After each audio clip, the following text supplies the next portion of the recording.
কখনো কখনো আমরা ভাবি যে কোনো ব্যক্তি যিনি ধর্মের পথে চলেছেন, যদি তার দ্বারা কোনো ভুল হয়ে থাকে তাহলে নিয়তি তাকে সেই মুহূর্তেই কঠোর শাস্তি দেন।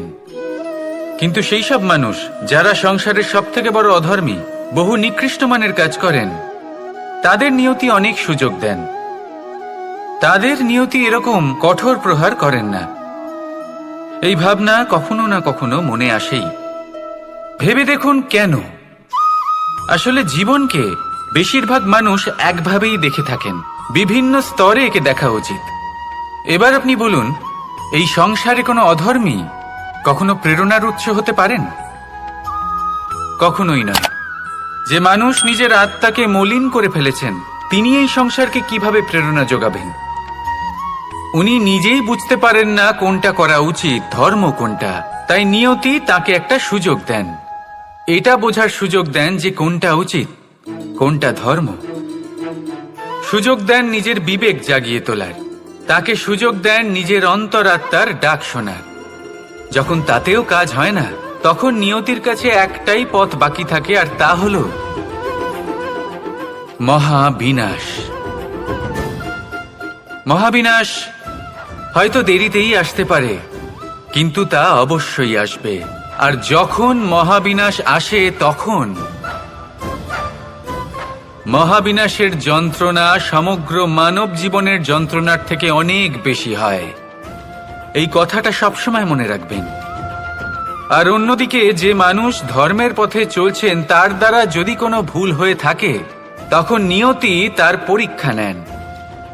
কিছুক্ষণের জন্য মানুষের মনে হতে পারে নিয়তি তাকে কঠোর শাস্তি দিয়েছেন, কিন্তু সময়ের সাথে আমরা সবাই দেখি যে যখন সেই মানুষ সেই পরীক্ষায় উত্তীর্ণ হন, এই সমস্ত সংসারের জন্য প্রেরণার উৎস হয়ে ওঠেন।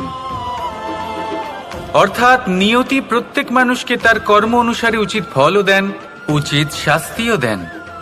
পার্থক্য হলো শুধুমাত্র সময় আর আপনার দৃষ্টিভঙ্গির।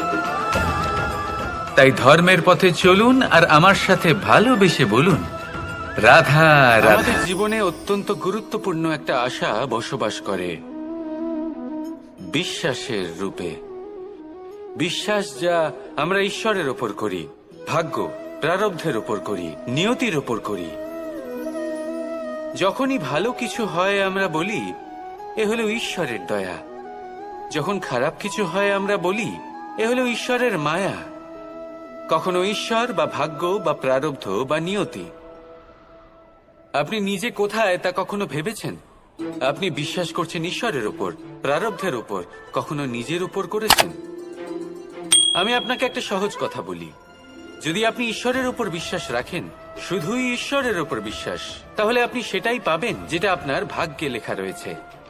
কিন্তু যদি আপনি নিজের উপর বিশ্বাস রাখেন, আত্মবিশ্বাস রাখতে শেখেন, তাহলে ঈশ্বর আর নিয়তি দুজনে মিলে আপনার ভাগ্যে সেটাই লিখবে যা আপনি চাইছেন।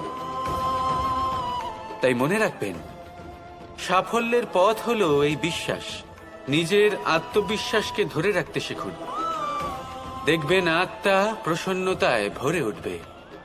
তাহলে আসুন এই প্রসন্ন ভাব নিয়ে বলুন, রাধা রাধা। এই সংসারে সবচেয়ে বড় পাপ কি হতে পারে? কেউ বলবেন অসত্য, কেউ বলবেন ছলনা, আবার কেউ বলবেন লালসা। না, সংসারে সবচেয়ে বড় পাপ হলো নারী জাতির অসম্মান, নারীর মান ভঙ্গ করা।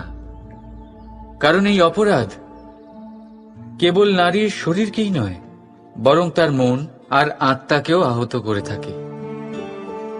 তাহলে এবার প্রশ্ন হলো, যে এই অপরাধ করেছে তাকে কি শাস্তি দেওয়া উচিত? কেউ বলবেন শারীরিক যন্ত্রণা, আর কেউ বলবেন মৃত্যুদণ্ড। কিন্তু এই অপরাধের শাস্তি নির্ধারণ করার আগে এটা জানার কি কোনো প্রয়োজন নেই যে অপরাধী আসলে কে?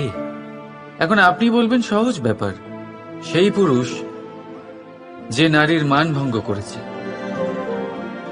কিন্তু এ কি সম্পূর্ণ সত্যি? নিজের অপমানের জন্য, নিজের সম্মানকে নিজেই হারানোর জন্য কখনো নারী কি নিজে দায়ী হতে পারে না? ভেবে দেখুন, সম্মানহানির থেকে বাঁচার জন্য সর্বপ্রথম সম্মানের সীমার ওপর নজর দেওয়া প্রয়োজন।